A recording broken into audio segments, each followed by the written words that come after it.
Cuando pensamos en la fidelidad, en el entusiasmo, en la fuerza, la convicción de Martín Lutero para enfrentar aquellos desafíos, esos cambios en el año 1517, sin duda alguna que fue la justificación por la fe lo que lo animó y le dio toda la convicción para creer en la palabra de Dios. Es el tema que hoy estudiaremos junto a nuestros invitados aquí en Lecciones de la Biblia acerca del capítulo 3 de Romanos, la justicia de Cristo, la justificación por la fe. Por lo tanto, te invito para que te quedes junto a nosotros porque aquí está comenzando Lecciones de la Biblia.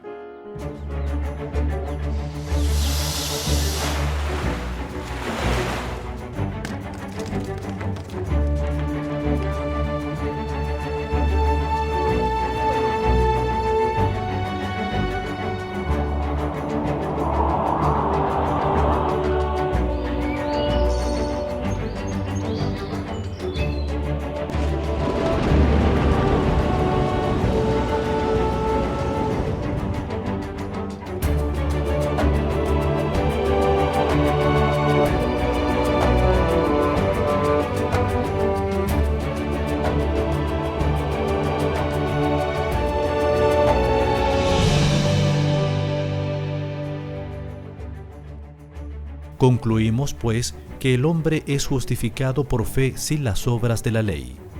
Romanos capítulo 3, verso 28.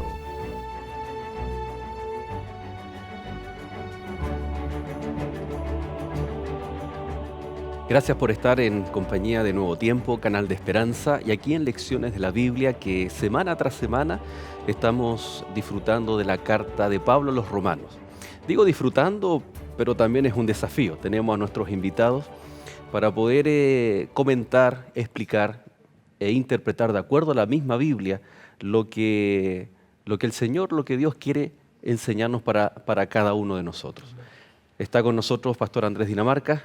Gracias, Pastor, semana tras semana por su compañía, por sus aplicaciones, ¿no? Amén. Muchas gracias, agradecido de Dios, de la buena compañía, del buen equipo que está aquí y todos dispuestos para estudiar la palabra del Señor que estamos seguros va a traer grandes bendiciones a cada uno de nuestros amigos. Gracias. Y también nuestro amigo Abel Núñez, que nuevamente una semana más nos acompaña. Gracias, Abel, por tu compañía. Gracias a ustedes por la invitación y invitar también a todos los que nos están viendo a que continúen viendo nuestro programa hasta el final. Ya no se cambien por ningún motivo.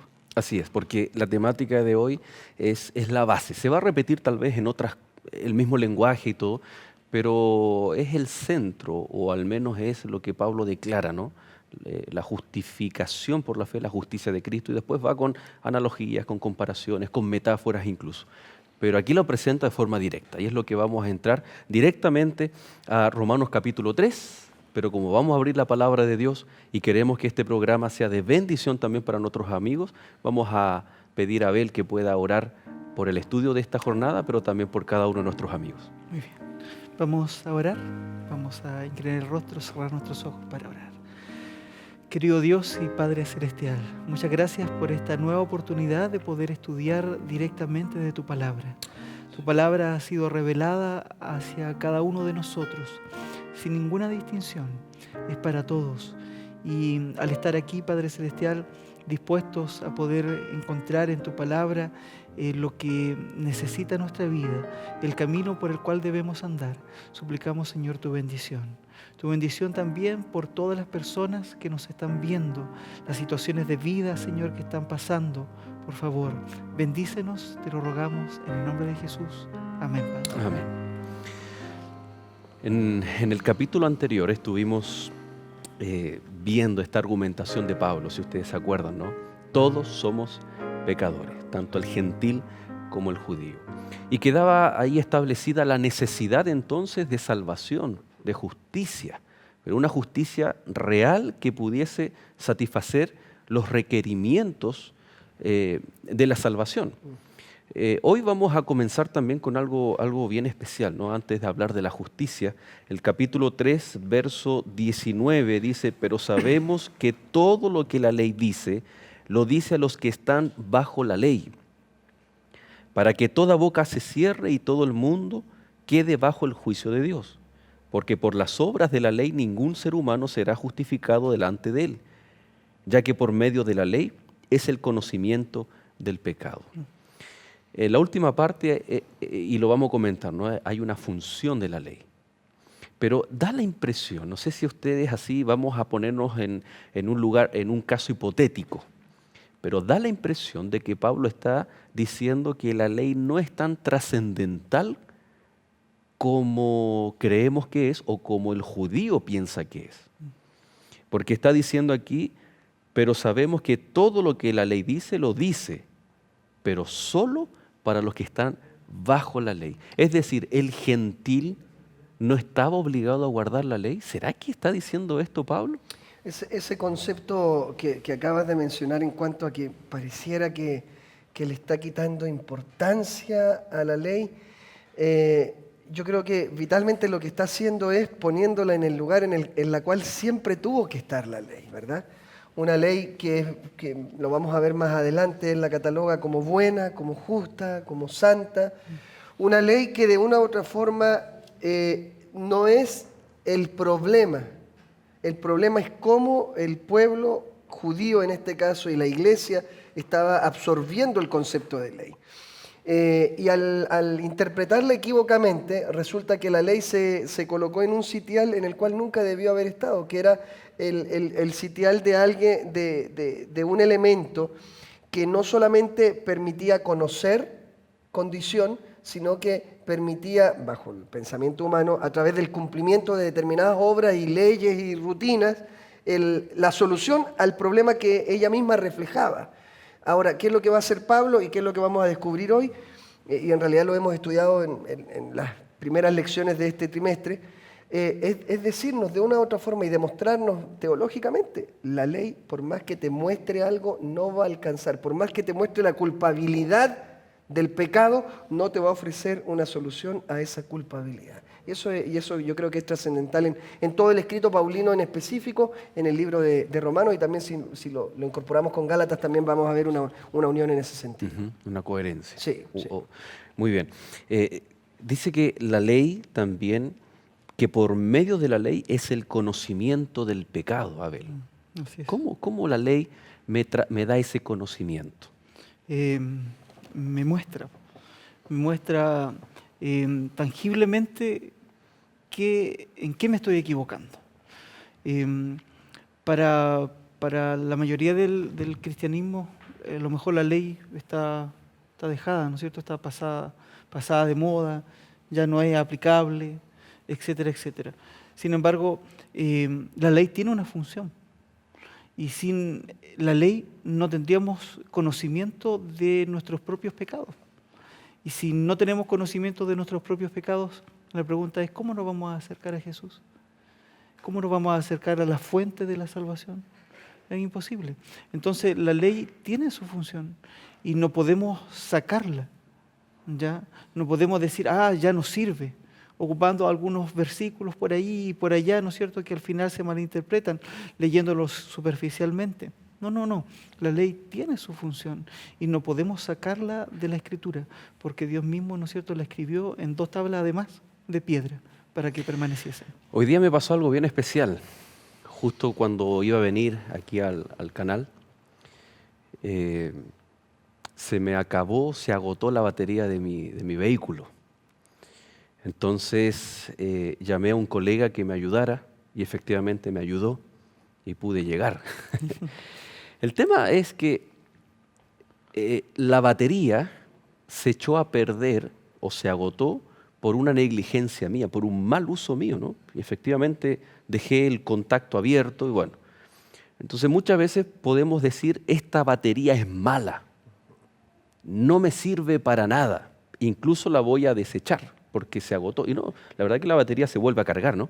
El tema es el siguiente, que el ayudador, el que me salvó literalmente de esa situación compleja, fue alguien externo a mí. Yo no podía, de hecho estaba con los niños en casa, justo mi esposa había salido, no podía arreglar esa situación. No podía, por más que existen servicios, ¿no?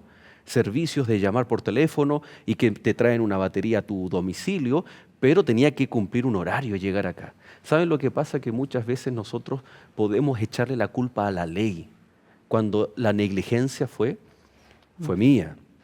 Yo no puedo decir que la batería es mala porque yo hice un mal uso de la batería. Por lo tanto, aquí vemos que el hebreo, el judío, en su sistema religioso, tenía algo bueno y que hace funcionar también un mecanismo especial con respecto a la condición humana, que es mostrarnos lo que dice Pablo, no es mostrarnos nuestra condición. Entonces a mí la batería me demostró que yo fui negligente y que necesito de alguien que me venga a socorrer. Llamaste a alguien, como tú lo mencionabas, a alguien externo.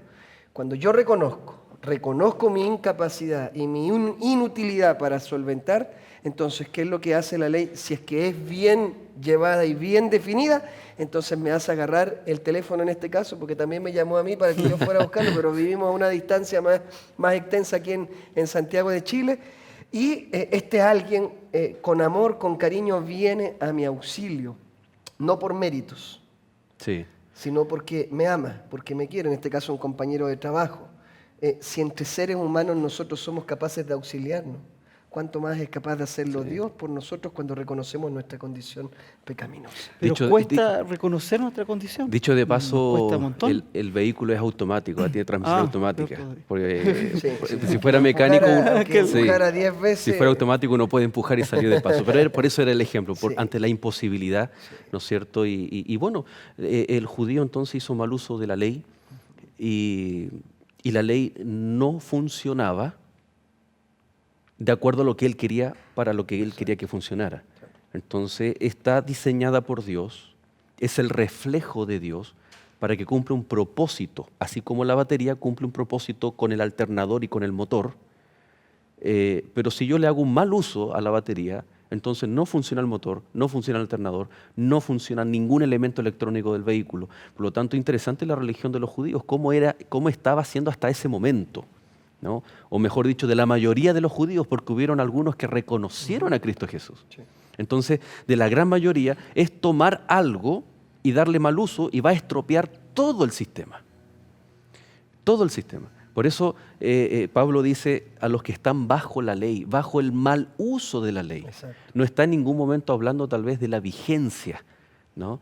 Algunos están bajo la ley, otros no están bajo la ley. Podría tal vez el versículo 20 mal interpretarse de esa manera. Estar bajo la ley y después agarrar un par de textos en capítulos futuros, más conceptos humanos, y entonces que llegamos a la comprensión, pareciera que esta ley es mala, esta ley no es necesaria, esta ley, qué bueno que el Señor vino para abolir todo este marco de la ley. Ahora ya yo no tengo ninguna relación con la ley, sino que ahora, entonces ese concepto mal utilizado en aquel entonces nos puede llegar a pasar también en este momento. Y Tengo una consulta, ¿la ley? ¿Qué ley? ¿La ley de los 10 mandamientos? ¿Toda la ley del Antiguo Testamento? cuando tomamos el libro de Deuteronomio, ¿Mm? y de hecho Deuteronomio significa la segunda ley, vemos que era la ley que fue dada a Moisés, que se llamaba la ley de Moisés, pero no era la ley de Dios, ¿no es cierto? Correcto. Para beneficio de su pueblo. Y qué interesante, porque incluso la ley que fue otorgada a Moisés y que era puesta al lado del arca, contenía también los 10 mandamientos, ¿ya? Pero en algunos casos, por ejemplo, cuando en el capítulo 7 Pablo da el ejemplo y al final también en los capítulos 12 habla de no adulterarás, no codiciarás, no robarás. Entonces también está haciendo mención de la ley moral de Dios, ¿ya? Obviamente que, y leemos el verso 21, dice, pero ahora aparte de la ley se ha manifestado la justicia de Dios testificada por la ley y por los profetas. Esa frase es extraordinaria, ¿no? La ley y los profetas, porque cuando Cristo iba camino de Emaús, Lucas 24, dice que comenzó a enseñarles acerca de Él mismo, lo que las Escrituras decían de Él mismo, comenzando por la ley, por los profetas. Y esa ley es la Torá. Esa ley, ¿no es cierto?, son esos primeros 5 libros de la Biblia. Por lo tanto, cuando Cristo cumple esa ley, la ley ceremonial de los sacrificios, automáticamente esa ley deja de tener vigencia. ¿Y la ley de los 10 mandamientos? Y la ley de también? los... No. ¿Por qué no? Porque, Yo estoy haciendo porque Cristo, cuando vino, ¿no es cierto? Él dijo, yo he venido a cumplir la ley. El cumplimiento de la ley ceremonial es su extinción, porque Cristo es el Cordero. Pero cuando él dice, vengo a cumplir la ley moral, los 10 mandamientos, entonces el que Cristo haya aparecido es la ratificación de esa ley, del carácter de Dios, y no es su extinción, Exacto. como la ley ceremonial, porque la ley ceremonial apunta a Cristo Jesús. Correcto. En cambio, la ley moral refleja al Padre, a Cristo Jesús, a la divinidad, refleja, ¿no es cierto?, su amor, su carácter. Esa idea es importante, y las preguntas yo sé que se realizan con la finalidad, porque hay muchos amigos que han escuchado numerosas veces en alguna conversación familiar, en algún templo al cual hayan asistido, que la ley ya está abolida y no tiene vigencia. Todas estas preguntas son sumamente importantes, porque en términos teológicos nosotros hablamos de que el tipo llega a encontrarse con el antitipo, y las personas muchas veces pueden quedar, ¿a qué va? A que a lo que apuntaba, como decía Joel, el cumplimiento de una fracción de esa ley, toda la ritualidad, lo ceremonial, llega a encontrarse con su antitipo, llega a encontrarse con quien llega a cumplirlo, pierde sentido. Pero hay algo importante, aun cuando la ley moral, que por cierto es antes de la entrega física, ¿verdad?, del decálogo, y es después como la palabra de Dios lo presenta, mantiene su vigencia después del Calvario, aún esa ley, aunque yo llegue al reconocimiento de esa ley y la vigencia de esa ley, tampoco puede quitar la culpabilidad que yo tengo. Aún la ley moral no me permite a mí encontrar, o bajo mi utilización de esa ley, o bajo mi cumplimiento de esa ley, yo no logro conseguir la solución al problema de la condenación. Aunque yo lo reconozca, no lo logro. No es la función de la ley en ninguna de sus manifestaciones el librarme a mí de la culpabilidad. La función es llevarme a quien realmente puede librarme a mí de esta condenación. Pero si yo guardo el sábado, yo no miento, yo no adultero, guardo los 10 mandamientos, ¿me sirve? Bueno, ¿O no me sirve? Ese es un punto muy importante que lo vamos a tratar en el segundo bloque, y vamos a dejar planteado el mismo versículo, pero ahora con otro énfasis. Dice, pero ahora aparte de la ley. Exacto. Muchos tal vez lo pueden interpretar ahora que ha venido Cristo y que estaba testificado y anunciado por los profetas. Ahora ha venido Cristo y la ley queda aparte. Cuidado que la Biblia tiene un sentido especial de decir las cosas en su idioma y en su contexto original. Para nosotros dejar aparte es dejar a un lado. La observo, la respeto, como tú decías, pero ¿me servirá eso? ¿A qué se refiere aparte de la ley? Porque ahora vamos a entrar de lleno cuando dice, aparte de la ley se ha manifestado la justicia de Dios. Y esa justicia es una temática central en el libro de Romanos, y que juntos a ustedes lo vamos a estar considerando en el siguiente bloque. Por lo tanto, no se separe, nosotros volvemos pronto aquí en Lecciones de la Biblia.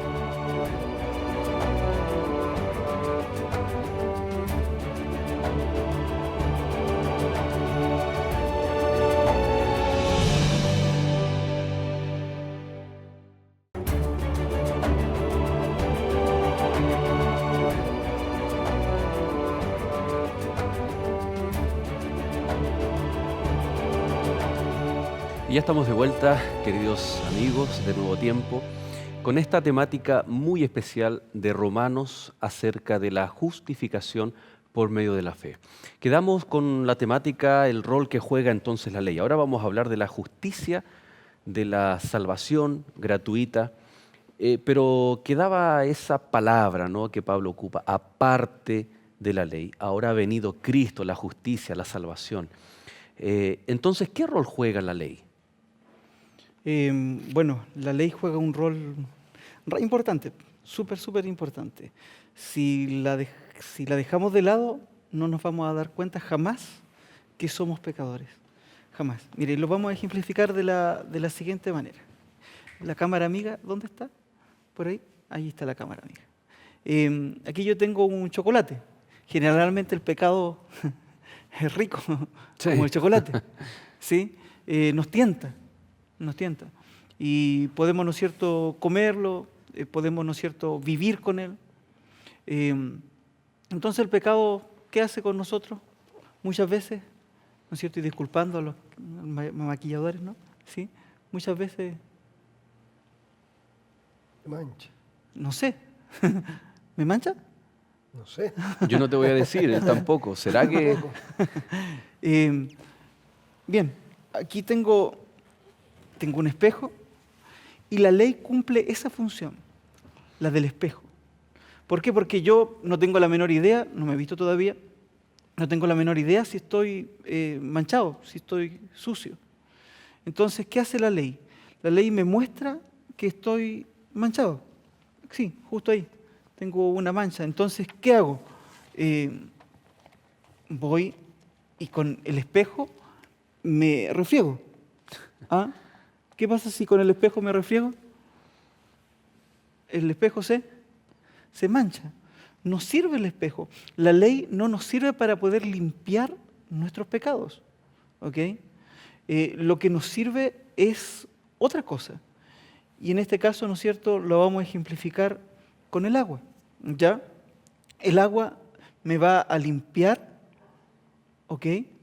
Y si yo me coloco agua, me va a limpiar y va a sacar la mancha del pecado, la mancha de chocolate, ¿no es cierto?, ejemplificado, que no hace la ley de Dios. La ley de Dios me puede mostrar cuán pecador soy, pero jamás me va a limpiar de mi pecado. ¿Y qué necesitas para limpiar tu pecado? Esto, agua. Pero en este caso, ¿no es cierto?, en la Biblia, ¿qué es lo que es? La sangre de Jesús. Lo único que puede sacar nuestro pecado es la sangre de Cristo. No es otra cosa. Por más que podamos cumplir la ley, por más que podamos guardar los 10 mandamientos, por más que podamos hacer todo con relación a Dios, las mejores obras del mundo. Hay un montón de gente que hace obras lindas, pero están tan lejos de Dios. Las obras en sí no sirven de nada. Para esto. Para ¿ok? la salvación. Para la salvación. No sirven de nada para la salvación, para esto. Lo que sirve sí es la sangre de Jesús, porque a través de su sangre, a través de su sacrificio en la cruz, es que somos salvos. Aquí está iniciando Pablo algo bien interesante porque está, como tú bien dices, y con el ejemplo hablando de la salvación, de la justicia. Porque más adelante, yo no quiero que toquemos esto ahora, lo vamos a tocar más adelante, ¿no? Dice en el capítulo 10 de Romanos que todos compareceremos ante el tribunal de Dios para dar cuentas cada uno de sí mismo de acuerdo a sus obras. Entonces las obras también tienen un rol muy importante, pero nunca las obras están relacionadas con la ley, sino con la misma salvación en el sentido de que como respuesta a la salvación, entonces hay obras, son obras coherentes a lo que Cristo ya ha hecho. Entonces ahora dice, aparte de la ley, o sea, la ley no nos salva, pero está hablando de la funcionalidad, no de la vigencia, porque la ley es necesaria. Porque más aún cuando Cristo murió, cuando Cristo nos da la salvación, es decir, ahora la salvación está tangible, concreta en la cruz del Calvario. Somos justificados. Entonces ahora yo necesito, con mayor razón, todos los días mirarme al espejo. Todos los días mirarme al espejo, es decir, todos los días necesito tener presente la ley. ¿Para qué? Para poder ir a los pies de Cristo, para que su sangre, ¿no?, me pueda limpiar. Exacto. No, y ahora, aparte que lo que Pablo está introduciendo a partir del versículo 21, ya viene a ser el camino, la manera, el modo, la experiencia que el ser humano tiene que llegar a vivir para ser hecho justo, para ser hecho una realidad tangible, esta justificación de la cual él va a comenzar a hablar. Por lo tanto, ahora el tema no es mi condición, que él ya presentó, el tema ahora no es la ley, si la ley va a poder lograrlo o no va a poder lograrlo. Él ya aclara que no lo logra y ahora incorpora esta partícula del aparte, ¿verdad? Pero si nosotros nos damos cuenta, cuando él empieza a hablar del camino que me permite a mí llegar a ser presentado justo delante del Señor, no por méritos propios, el mismo texto que menciona este elemento, el aparte, es el mismo texto que sigue incorporando la acción de la ley, porque si lo leemos completo dice, pero ahora, aparte de la ley, se ha manifestado la justicia de Dios. Uno podría decir, mira, ahí está la respuesta, es decir, aparte de la ley, borremos toda esta temática de la ley, porque ahora hay que incorporar la justicia de Dios, pero dice, se ha manifestado la justicia de Dios, testificada por la ley y los profetas, porque de lo contrario, ¿quién me va a testificar? ¿Quién me va a dar cuenta de mi condición? ¿Quién me va a hacer buscar a este Salvador? Es justamente aquel que testifica. Y el mismo Pablo, en este texto que muchos utilizan para tratar de apartar la ley y mencionarla como en un aspecto negativo, Que no tiene vigencia. él mismo lo menciona. Esta justicia se hace testificar a través del buen uso de la ley. Ahora, en sus diversas cartas Pablo ocupa ilustraciones, ¿no? Él dice, he peleado la buena batalla, he corrido una carrera, vestirse de una armadura. Eran elementos que estaban en la vida cotidiana y especialmente de aquellos que vivían en la capital del imperio, en Roma. Y este acto bondadoso de amor de Dios, por ejemplo, veíamos en el capítulo anterior que decía, y Dios los entregó a perversiones, haciendo alusión al libre albedrío de cuando nosotros rechazamos a Dios. Pero luego ocupa la misma partícula gramatical y dice, y Dios habiendo entregado a su Hijo. Entonces, ¿de qué forma Pablo, qué palabra ocupa o qué sentido tiene? Ya la hemos mencionado, la palabra justicia, en el contexto de Roma, de los cristianos judíos, de los cristianos gentiles. ¿Qué sentido tienen las palabras justicia, redención, expiación? Para nosotros tiene un significado en nuestros días, pero para ellos, ¿qué se les venía a la mente, a la memoria? Exacto. Es interesante porque esta utilización de por lo menos estas tres metáforas que estamos recalcando, ¿verdad? Nosotros las leemos bajo nuestra perspectiva y aún bajo nuestra perspectiva tienen una utilización bien potente, bien fuerte. El hecho de habernos mencionado como destituidos y ahora poder presentarnos como justificados, suena bonito, suena potente. Ahora, ¿qué es lo que venía a la mente de aquellos que lo oían en el instante? La justificación, en términos resumidos, como ese cuadro en el cual un juez presentado delante tuyo en un aspecto legal y bajo un escenario de un tribunal, cuando está a punto de marcar la sentencia que tú ameritas por tus decisiones, tus errores, te da la novedad de que hay otro que está dispuesto a pagar tu condenación y no solo eso, presenta para el currículum, vamos a decir así, de la imagen que tú demuestras, la justicia, la pureza de ese otro. Entonces, cuando se habla de la justificación, de la justicia, viene un aspecto legal. Ahora, cuando viene la palabra redención, estamos hablando de una cultura en la cual la esclavitud era pan de cada día y que era el redimir a un esclavo. Habían varias formas, ¿verdad? Estaba el aspecto de los testamentos que dejaban muchos amos, por así llamarlos, que al momento en que ellos morían, escribían en su testamento que este esclavo yo deseo que quede libertado, que se le sea expedida la libertad, pero después de mi muerte. Pero había otro formato que era yo pagar por tu libertad. Entonces, el romano que escucha estos conceptos que Pablo utiliza dice, tan maravilloso es, tan inesperado, tan inmerecido.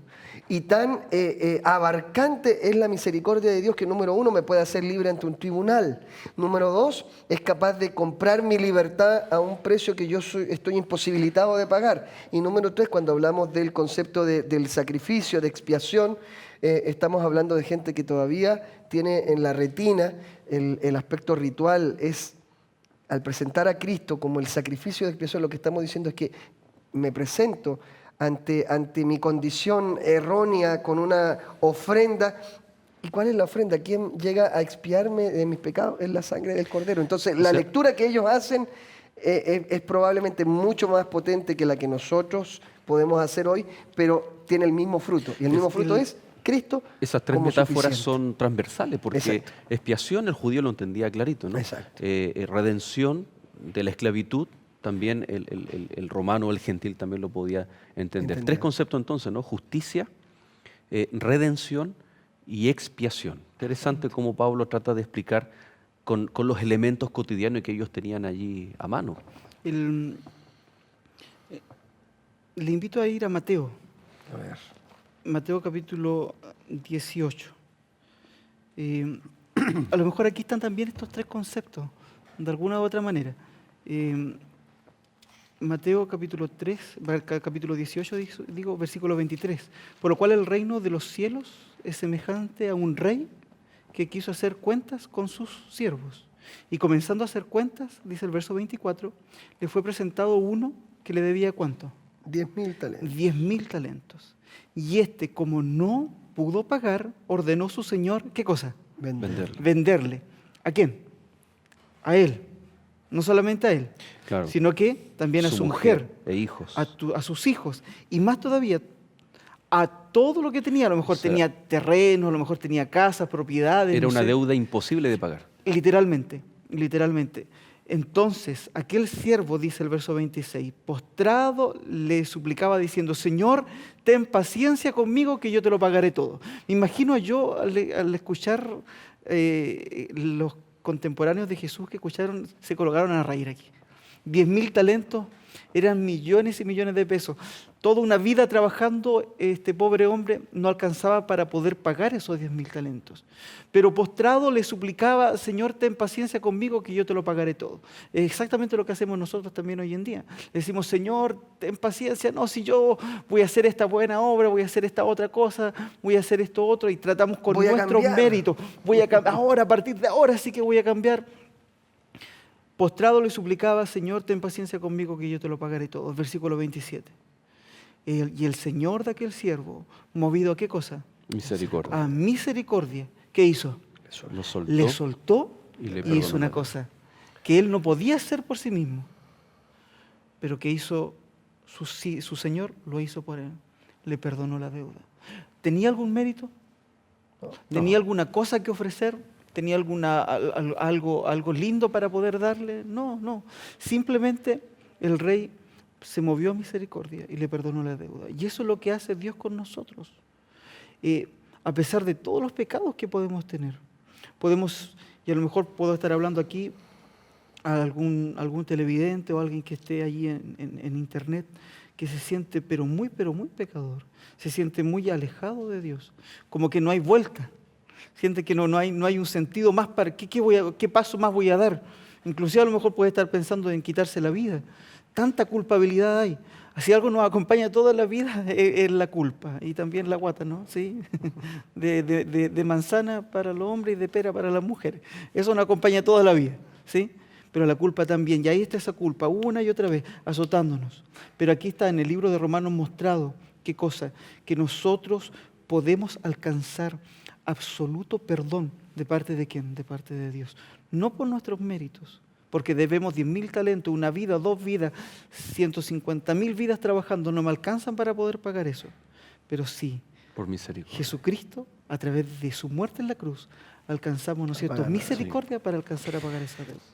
Queridos amigos, ya estamos llegando al último bloque de lecciones de la Biblia del capítulo de hoy, pero no se separe porque viene, recuerde usted, el resumen, viene también las últimas conclusiones y un llamado especial que Dios tiene para nosotros. Volvemos luego.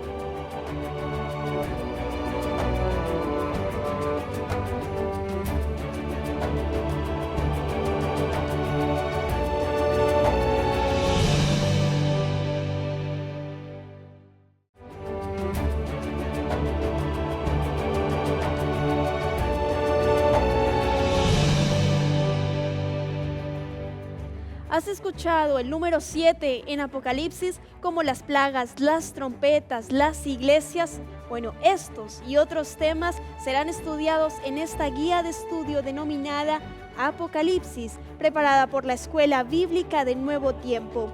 Si deseas solicitarla, es de manera gratuita. Puedes llamarnos a los teléfonos que aparecen en pantalla o escribirnos también, si lo prefieres, a nuestro correo electrónico esperanza@nuevotiempo.org y te harán llegar este material hasta tu hogar.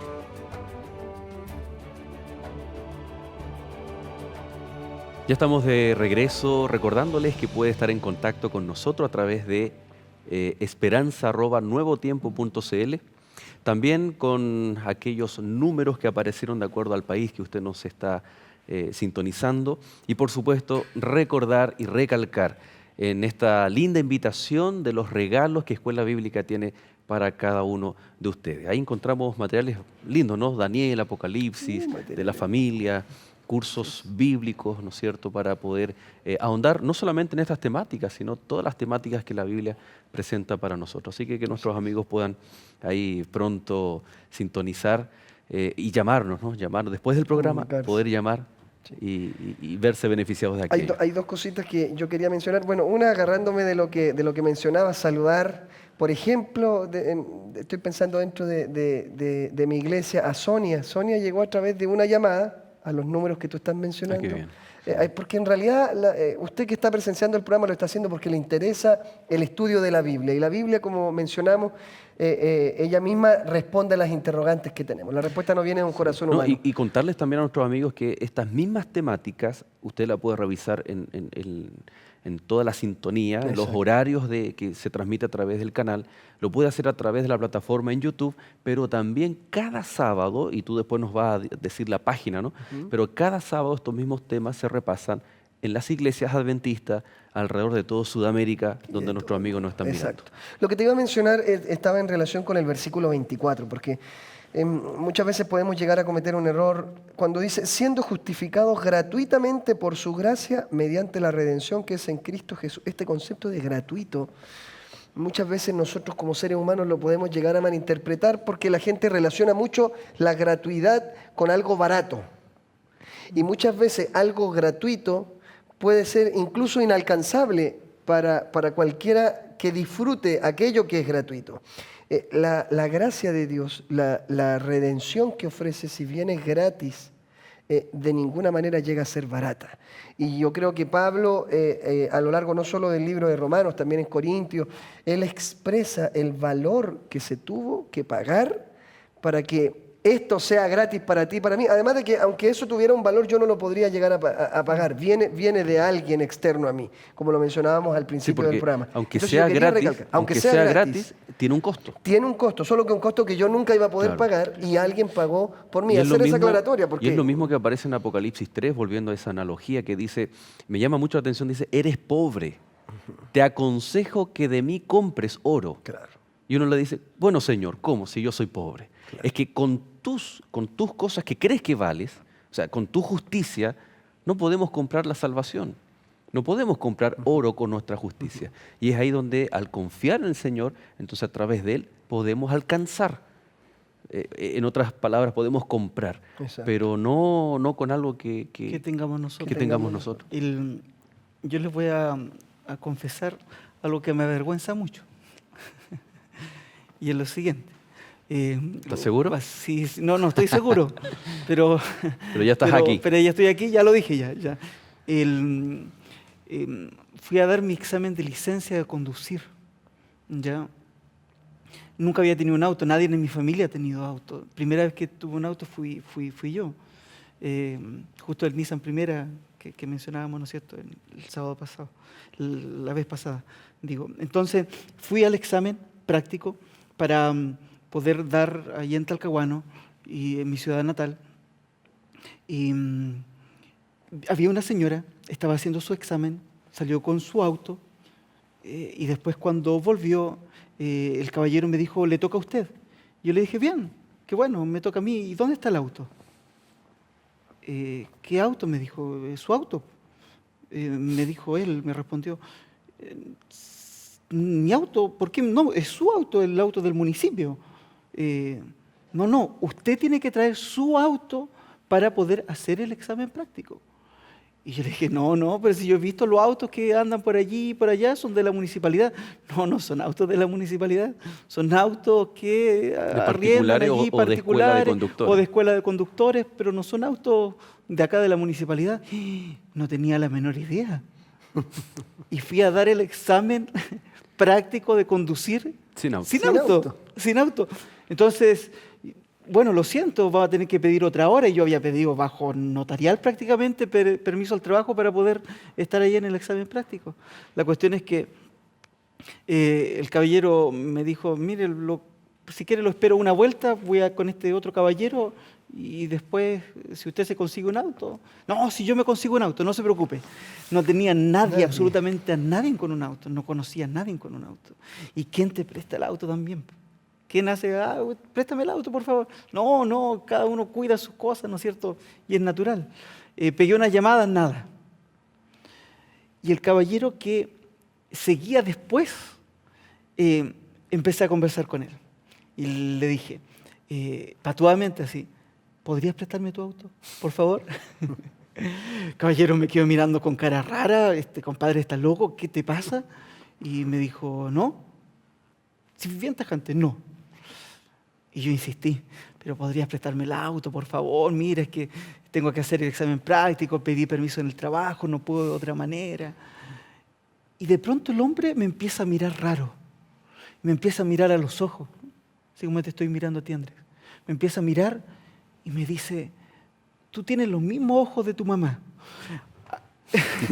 Él estaba asustado cuando yo le estaba pidiendo el auto. Pero ahí yo me empecé a asustar por la respuesta cuando él me respondió y me dijo, ¿tiene los mismos ojos de tu mamá? Y yo le dije, sí, no, está bien, pero lo que necesito yo es el auto. ¿Tienes los mismos ojos de tu mamá? Me dijo, yo fui compañero de tu madre de la enseñanza media. Wow. Fui compañero de tu mamá y hacíamos esto y hacíamos estas otras cosas, etcétera. Y empezamos a conversar de la vida de mi madre, empezamos a ser amigos, etcétera, etcétera. La cuestión es que cuando llegó el caballero del examen, me dijo, ¿y tiene su auto? Con cara de que lo habrá conseguido. El caballero solo, el amigo de mi madre, le dijo al caballero, no, yo le paso mi auto, no se preocupe. Él con mi auto va a hacer el examen. No le tuve que decir nada, me subí a su auto, di el examen y tuve mi licencia de conducir. ¿Y me la rechazaron? No me la rechazaron. Estuvo todo bien. Pero, ¿a qué voy? Al hecho de que nuestros méritos, nuestra forma, ¿no es cierto?, nuestra propia justicia no alcanza. Ese fue un regalo por gracia. Y literalmente, fue por gracia. E inmerecido, porque inmerecido, fuiste negligente en no ir fui con negligente, un auto. en realidad más que negligente, ingenuo. Sí. Era re joven también además. Interesante Y fue un regalo por gracia. Y así también la gracia de Dios es para con nosotros. Ahora, y nos cubre. la palabra justicia tiene una connotación legal, ¿no? Es hacer justo de forma inmerecida. Exacto. Es decir, proveerte de algo que tú necesitas y que no tienes por dónde conseguir. Ni siquiera por tus propios méritos. Yo te iba a hacer la pregunta, ¿qué clase de amigo tienes que nadie por teléfono? Es que tal vez estaban trabajando. Tú tienes muy buenos amigos, pero tal vez estaban trabajando, estaban lejos, qué sé Y yo. además era muy joven y amigos con auto no tenía. Además, tenía ¿no? mucho. Entonces, pero el pecado es así, ¿no? Nosotros no podemos proveer una solución. Entonces es donde Cristo viene. Ahora, nos hace, no solamente nos declara, sino que nos hace justos. Llama mucho la atención, por ejemplo, que Pablo va más allá de simplemente un término legal. No es simplemente la escena de este juez de la antigüedad, ¿no? Como el nuestro, que es un juez que no se involucra. Tú le puedes decir, señor juez, mi esposa estaba a punto de dar a luz, por eso yo pasé rápido, por eso... Es que él no está interesado en tus motivaciones, sino en el hecho concreto de que una cámara, un policía te captó. Pasando esa luz. Entonces, él está para aplicar la ley. En la antigüedad, el juez era más cercano. Entonces, y Pablo va mucho más allá de la figura legal de la palabra justicia, sino que involucra un concepto que es relacionamiento. Exacto.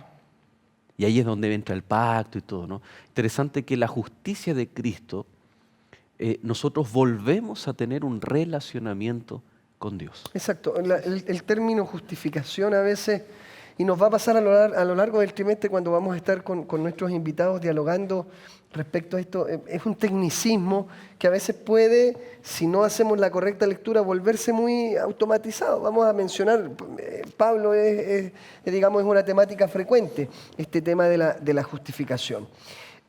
Sin embargo, lo que menciona Joel es bien importante y para nuestros amigos. Lo que Dios está haciendo a través de esa justicia y de ese acto para con el ser humano es restaurar una relación que está rota. ¿Y cuál es esta relación? Esta relación entre un Dios de vida y un hombre que bajo el pecado merece muerte. Entonces, cuando Dios se encarga de mi caso, no como un papel al cual yo le pongo o bien un ticket o una aprobación o una X, sino que Él se preocupa de conocerme, se preocupa de investigar, se preocupa de acompañarme en los momentos de debilidad. Al momento de yo recibir el resultado de esa intervención divina, yo me encuentro con un juez que se motivó en mí, que se preocupa de mí. Mi respuesta tiene que ver mucho con esa comprensión de la justificación como un acto relacional de Dios, un acto restaurador de Dios y que indudablemente tiene que traer frutos, obras que den cuenta de que ahora la justicia de Dios mora en mi corazón. Así que amigos, como cada semana lo disfrutamos, lo hemos disfrutado y lo vamos a seguir disfrutando, tenemos el resumen con nuestro pastor Joel para aclarar estos puntos trascendentales de la lección del día de hoy. Gracias, Andrés. Efectivamente, estamos aquí viendo esta temática crucial. Estaba pensando, antes de ir a esta imagen, que eso fue lo que tú señalabas anteriormente, que eso fue lo que cambió a Martín Lutero. No era simplemente una definición legal, sino que era este Dios personal, inmerso Martín Lutero en una religión, en un sistema religioso frío, técnico, ¿no? Donde Cristo se había perdido y la justificación por la fe fue la que trajo al corazón de Martín Lutero a Cristo Jesús. Pues bien, vamos entonces, fíjense ustedes que el capítulo 3, desde el versículo 21 hasta el versículo 24, 25, está hablando acerca de la justificación por medio de la fe. El contexto previo entonces era el problema humano, es que todos pecaron, todos somos pecadores. Y la solución divina se presenta a través de la justicia por la fe. Aquí hay tal vez para comparar dos textos, para que usted tome apunte y recuerde. El primero de ellos es Romanos 1:18. ¿Se acuerda usted de esa lección que estuvimos repasando? En Romanos 1:18 dice que se manifestó la ira de Dios, pero en Romanos 3:21 dice que se manifestó la justicia de Dios. Por lo tanto, la solución divina es la manifestación de esa justicia y que se alcanza por medio de la fe. Y si se alcanza por medio de la fe, ¿qué pasa con las obras? ¿Qué pasa con la ley? ¿Qué rol tiene entonces tienen las obras en la salvación? Para el contexto de salvación, las obras no tienen ningún rol en nuestra vida. Para salvación, no nos salvamos por medio de las obras. Pero la justificación es otra pregunta. ¿La justificación por gracia invalida la ley? Si yo digo que para salvarme no necesito las obras, sino la fe en Cristo Jesús, entonces dejo la ley, la salvación por medio de la fe, aparta la ley, la invalida. Todo lo contrario, la ratifica, la confirma, porque cuando somos salvos por medio de la fe, entonces necesitamos la ley para que nuestras obras evidencien esa gratitud, ese amor por la salvación que Cristo nos da. Por lo tanto, estos tres conceptos están relacionados. Salvación por medio de la fe, las obras y la ley. Pero cuando hablamos de salvación es solamente por fe. Y cuando ya somos salvos, entonces las obras, y ahora sacamos, si pudiésemos borrar aquí, por ejemplo, salvación, ahora las obras tienen que ver como una respuesta. Las obras son necesarias también para evidenciar de que hay un cambio en mi vida cuando acepto a Cristo Jesús. Por lo tanto, querido amigo, es interesante notar aquí que Pablo se está concentrando en la salvación de Cristo Jesús. Y lo dice en la justicia de Cristo, entonces, es por gracia, de forma inmerecida, redención que nos liberta de la esclavitud y por último es una propiciación, es decir, una sustitución inmerecida. La culpa que usted y yo debíamos pagar, ya no la tenemos que pagar. Cristo la pagó en la cruz, pero esa culpa, esa deuda, alguien la tiene que pagar. Y ese fue nuestro Señor Jesús. La condenación de la ley, Cristo la tomó en nuestro lugar. Así que, Pastor Andrés, tenemos aquí varios conceptos, pero que todos apuntan a la persona maravillosa y la obra de Cristo en nuestro favor. Así es. Y como siempre lo hacemos en cada uno de los capítulos de lecciones de la Biblia, hemos llegado a la parte final, versículo 21 del capítulo 3. Pero ahora, aparte de la ley, se ha manifestado la justicia de Dios, testificada por la ley y por los profetas. La justicia de Dios por medio de la fe en Jesucristo. ¿Para qué? Para que todos los que creen en Él, para todos los que creen en Él. No basta solo con saber quién es este Dios. No basta solo con acudir a un templo. Usted puede acudir a un templo, puede tener una Biblia en su casa, puede pertenecer a una familia que se dice religiosa o tener tradiciones religiosas, puede ir a eventos religiosos. Pero si el Dios de la Biblia no ha nacido en su corazón, si el Salvador del universo no se ha hecho su amigo, no ha entablado una relación con usted, con su matrimonio, con sus hijos, con tu juventud, con tu hogar, todo lo demás viene a ser vano. Dice que esta justicia no se manifiesta para el que sabe quién es Dios, sino para el que cree en Él. Y por eso tengo una pregunta para ti. ¿Crees tú en Dios? ¿Crees realmente que a pesar de que hay situaciones que humanamente en tu vida no tienen solución, Dios es capaz de abrir puertas donde pareciera que todo está cerrado? Porque hoy quiero hacerte una invitación a creer en un Dios que aunque tú no lo mereces, te está buscando. Que aunque tú no lo buscas, Él insiste. Y que aunque tal vez lo has rechazado durante mucho tiempo, sigue intentando entrar en tu corazón. La pregunta que te hago es, ¿vale la pena seguir solo sabiendo quién es Dios? ¿O será que ya llegó el momento de creer en este Dios justo y bueno? Si tu deseo es creer en Él, si tu deseo es encontrarte con Él, tengo dos invitaciones en particular. Número 1, acá abajo, encuentreunaiglesia.com. Ingresa a esa página, busca una iglesia cerca de tu casa. No importa el país donde estés, busca un templo en el cual puedas estudiar la Biblia y que todo lo que creas esté basado en la palabra de Dios. Pero número 2, tengo la invitación que nos permitas orar por ti, por tu familia y por tu situación. Si tu respuesta es sí, entonces inclina tu rostro y cierra tus ojos para hablar con este Dios de justicia. Querido Dios, gracias porque tú nos permites conocerte. Gracias porque aún podemos abrir la Biblia con tranquilidad y contarle a nuestros amigos que lo más hermoso que le puede suceder al ser humano es llegar al conocimiento de la salvación. Sin embargo, no basta solo con saber, no basta solo con oír. Es necesario tomar decisiones. Y por eso queremos pedirte por cada amigo que presenciando este programa en este momento está preguntándose si vale la pena seguir solo viendo programas, escuchando historias, lindos sermones, o si llegó el momento de aceptar a este Salvador vivo. Bendice a aquel que en este instante te está diciendo: Dios, quiero conocerte. Acompáñale en sus luchas y ofréceles la misma experiencia que los que estamos aquí hemos vivido. La experiencia de un pecador completamente destruido por méritos propios, pero que por méritos de otro, de Cristo Jesús, hoy podemos decir somos más que vencedores. Bendícenos, acompáñanos y guárdanos en el nombre de Jesús. Amén. Amén, Padre. Muchas gracias, Andrés, Abel.